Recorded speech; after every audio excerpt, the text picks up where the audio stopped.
नमस्कार दोस्तों, आप सभी का स्वागत है लक्ष्य एकेडमी के ऑनलाइन यूट्यूब चैनल में, जहां हम प्रतिदिन देश विदेश व प्रदेश में घटने वाली विभिन्न घटनाओं को सीजीपीएससी व व्यापम के पॉइंट ऑफ व्यू से समझने व याद करने का प्रयास करते हैं, ताकि वे हमें एग्ज़ाम में मददगार साबित हों। तो चलिए आज की क्लास शुरू करते हैं। चलते हैं पहले सवाल की तरफ। हाल ही में किस पूर्व आरबीआई गवर्नर को एनआईपीएफपी का चेयरमैन नियुक्त किया गया है? हाल ही में किस पूर्व आरबीआई गवर्नर को एनआईपीएफपी का चेयरमैन नियुक्त किया गया है? पहला ऑप्शन उर्जित पटेल, दूसरा ऑप्शन रघुराम राजन, तीसरा ऑप्शन बिमल जालान, चौथा इनमें से कोई नहीं। इस सवाल का सही जवाब है उर्जित पटेल।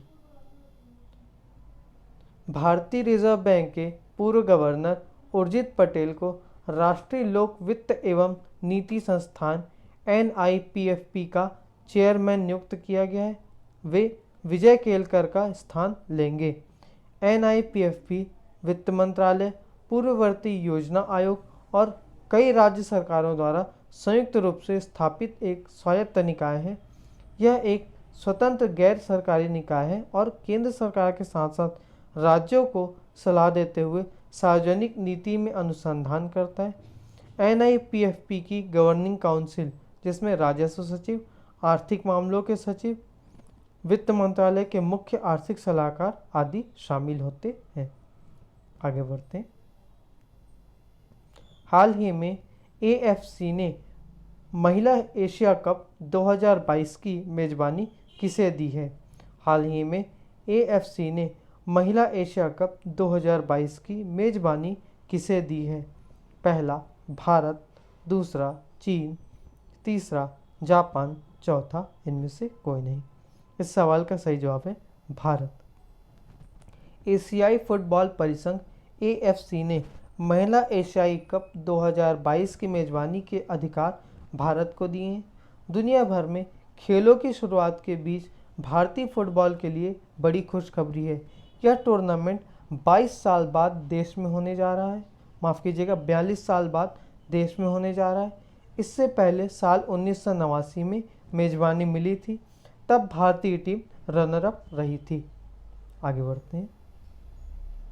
हाल ही में वैश्विक रेटिंग एजेंसी फिच ने भारत की सॉवरेन क्रेडिट रेटिंग को किस स्तर पर बरकरार रखा है? हाल ही में वैश्विक रेटिंग एजेंसी फिच ने भारत की सॉवरेन क्रेडिट रेटिंग को किस स्तर पर बरकरार रखा है? पहला BBB positive, A negative, BBB negative तथा BBB। इस सवाल का सही जवाब है BBB निगेटिव।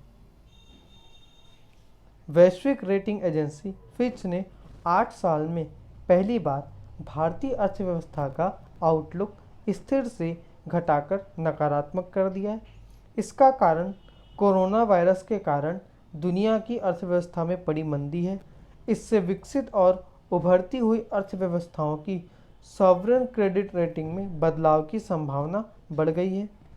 इससे पहले मूडीज़ ने भारत की रेटिंग Baa2 से घटाकर Baa3 और S&P ग्लोबल रेटिंग ने लगातार 13वें साल भारत के लिए सबसे कम निवेश की श्रेणी BBB निगेटिव पर बरकरार रखा है।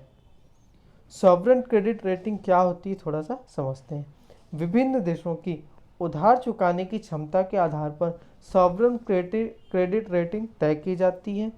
रेटिंग एजेंसियां इसके लिए अर्थव्यवस्था, बाजार और राजनीतिक जोखिम को आधार मानती हैं। एजेंसियां रेटिंग किसी देश की तय करते समय उस देश के मूलधन और ब्याज चुकाने की क्षमता पर फोकस करती हैं। यह रेटिंग बताती है कि एक देश में भविष्य में अपने देनदारियों को चुका सकेगा या नहीं। आगे बढ़ते हैं। हाल ही में किसे 75वीं महासभा का अध्यक्ष चुना गया है? हाल ही में किसे 75वीं महासभा का अध्यक्ष चुना गया है? पहला एंटोनियो गुटरेस, दूसरा वोल्कन बुज़किर, तीसरा रविंद्र चटर्जी चौथा, इनमें से कोई नहीं। इस सवाल का सही जवाब है वोल्कान बोजकीर। तुर्की के वरिष्ठ राजदूत और सांसद रहे वोल्कान बोजकीर को महासभा के 75वें सत्र का अध्यक्ष चुना गया है, जो सितंबर 2020 में शुरू होगा। इस पद के लिए बोजकीर एकमात्र उम्मीदवार थे। आगे बढ़ते हैं। विश्व शरणार्थी दिवस कब मनाया जाता है? विश्व शरणार्थी दिवस कब मनाया जाता है? पहला ऑप्शन 17 जून, दूसरा ऑप्शन 18 जून, तीसरा ऑप्शन 19 जून, चौथा ऑप्शन 20 जून। इस सवाल का सही जवाब है 20 जून। संयुक्त राष्ट्र महासभा द्वारा 4 दिसंबर 2000 को संकल्प पारित कर विश्व शरणार्थी दिवस मनाने की घोषणा की गई।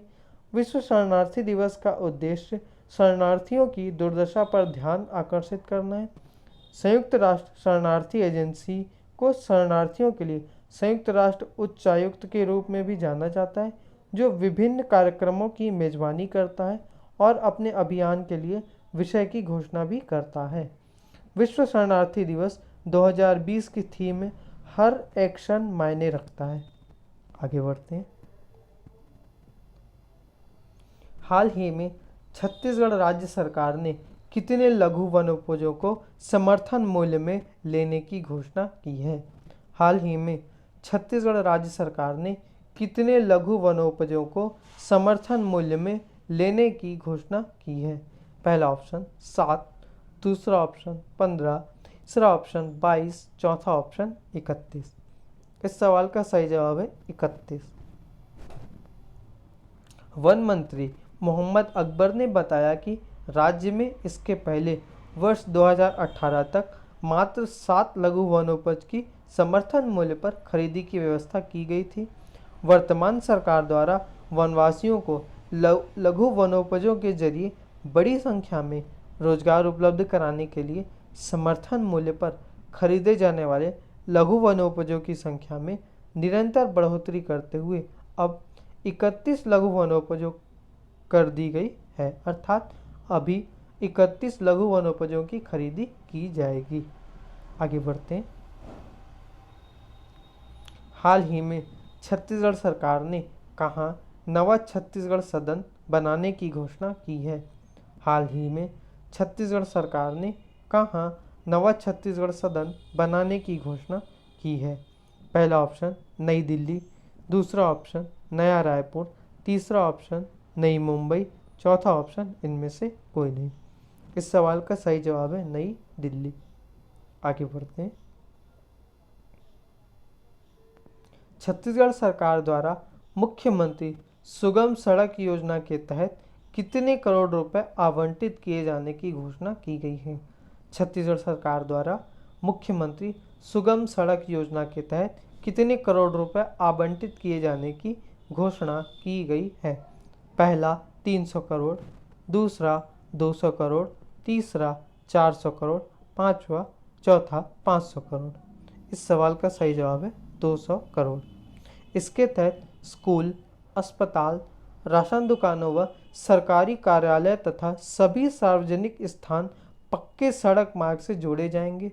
200 करोड़ से लगभग 1116 कार्य संपन्न होंगे। आगे बढ़ते हैं। हाल ही में विश्व सिकल सेल जागरूकता दिवस कब मनाया गया? हाल ही में विश्व सिकल सेल जागरूकता दिवस कब मनाया गया? पहला ऑप्शन 16 जून, दूसरा ऑप्शन 17 जून, तीसरा ऑप्शन 18 जून, चौथा ऑप्शन 19 जून। इस सवाल का सही जवाब है 19 जून। प्रथम बार यह दिवस 2009 में मनाया गया था। सिकल सेल एक प्रकार का रोग है। यह आरबीसी की कमी या एनीमिया जैसी वंशानुगत बीमारी है। सामान्य अवस्था में आरबीसी गोलाकार होती है व इसका जीवन काल 120 दिन का होता है, परंतु इस बीमारी में आरबीसी का आकार घटकर अर्धचंद्राकार या हंसिए के जैसा हो जाता है तथा जीवन काल घटकर 10 से 20 दिन का हो जाता है, जिससे आरबीसी कठोर और चिपचिपी हो जाती है। इससे यह जोड़ों और रक्त वाहिकाओं में फंस जाता है और दर्द उत्पन्न करता है। तो चलिए आज की क्लास यहीं समाप्त करते हैं। आपकी जो भी डाउट क्यूरीज हो आप हमें कमेंट बॉक्स में शेयर कर सकते हैं। साथ ही इस करंट अफेयर्स की क्लास का PDF आप हमारे टेलीग्राम चैनल से डाउनलोड कर सकते हैं, जिसका लिंक साथ में डिस्क्रिप्शन में दिया गया है।